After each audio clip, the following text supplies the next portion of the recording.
Welcome back to Terror by the Bay. I'm David. Tommy Tuberville is in the news. He was on The Source with Caitlin Collins on CNN, and he repeatedly defended previous comments he made about white nationalists. And when told that the definition of white nationalist is someone who believes that the white race is superior to other races, he responded, well, that's some people's opinion. And when asked what his opinion was, he said, my opinion of a white nationalist is someone who wants to call themselves a white nationalist. And to me, that's an American. Then, speaking on an individual level, he added, if people think a white nationalist is a racist, I agree with that. Now, I'm wondering if he's George Santosing that statement. Because what he's saying is, if people think a white nationalist is racist, I agree with that. In other words, I agree that they can think that, even though I don't think that. You know, that's kind of how you're parsing words there. He finally condemned white nationalists, saying that they're racists. Way to go, bro. Way to go. You know, that's like, that's right up there with the don't support Nazis thing, you know. There's just some real easy softballs that you can hit out, and you are swinging and missing.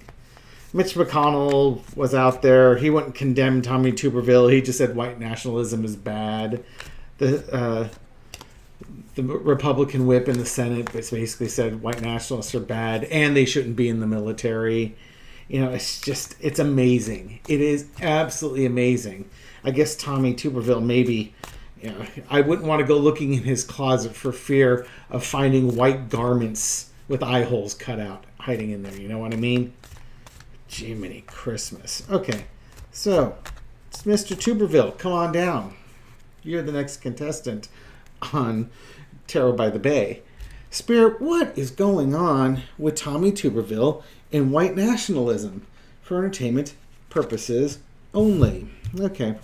Page of Wands. Well, with his white hat and his red feather, he is going forth with a journey here, spreading his message, following his ideals, as immature as they might be.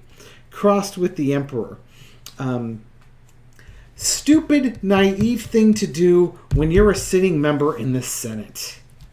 You know, and you're going to upset the status quo when you do something like this. You will get Mitch McConnell's attention.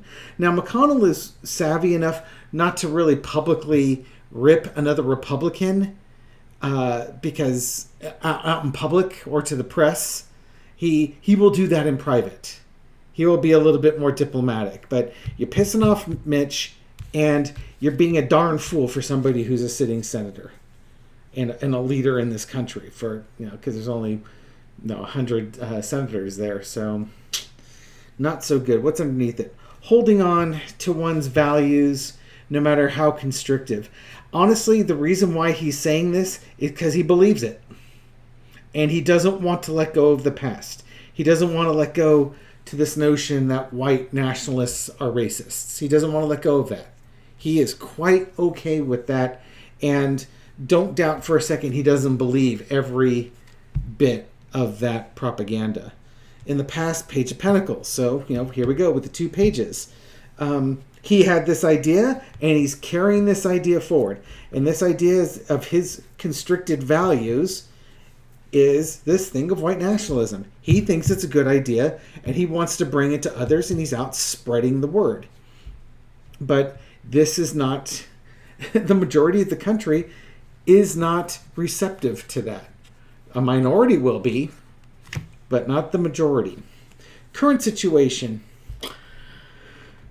Legacy. His legacy is certainly going to suffer from this, but I think more to the point, this is going back, and he'll fundraise off of it too, of course. But I think more what this is telling me is that this is going all the way back to the Civil War.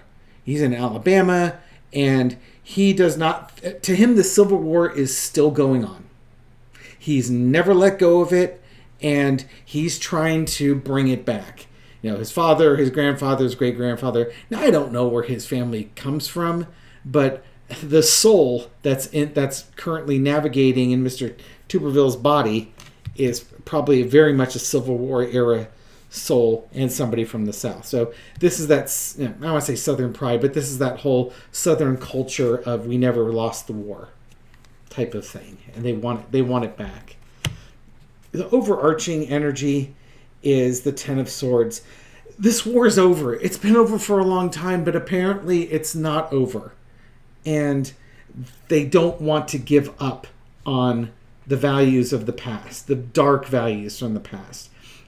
This should also really be the end of this discussion of white nationalism, and it'll probably be the end of Tuberville's career. Between holding up the promotion of military officers, high-level military officers, the Marines don't have a commandant for the first time ever, and it's the Senate. The president nominates the commandant, and the Senate provides guidance and approval for it.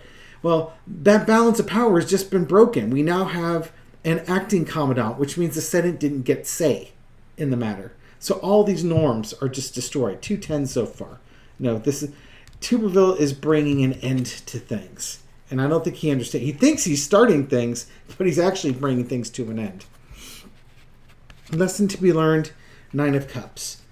He is sitting there like a smug SOB. He's like, I've got this. I got my idea. I'm going forward with it. I'm a sitting senator. You're a sitting fool is what you are. This is absolute foolishness on his part. He's not seeing the writing on the wall. And he's playing the fool underneath this. All because he doesn't want to give up his beliefs from the past. Outcome is going to be the Queen of Cups. Turning off this light over here to get rid of that glare. Sorry about that. The lid's off on this guy. He has revealed who he is. There's no way of hiding who this man is and what his values are. And he holds those values tightly, and he's stuck. And he doesn't want to be unstuck with those values. And again, there's going to be some small percentage of the population, especially in the South, that are going to be, very, very supportive of the ex-football coach and, white nationalist and all those norms that some white people and people that want to identify as white people want to hold. That is, good Lord. Why would you do that? Not that we don't know that racism is alive and well, but it's just when it's thrown in your face like that. Good people on both sides. Okay. Between this, there's 3 things currently eating at Tuberville.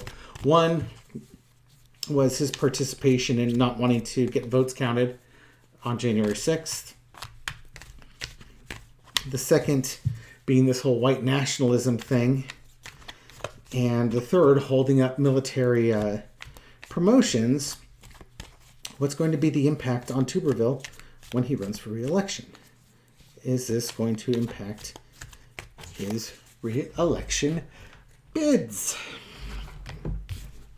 Well, he's sitting pretty. He thinks he's taking care of business and taking care of all the Alabamians, all the folks in Alabama.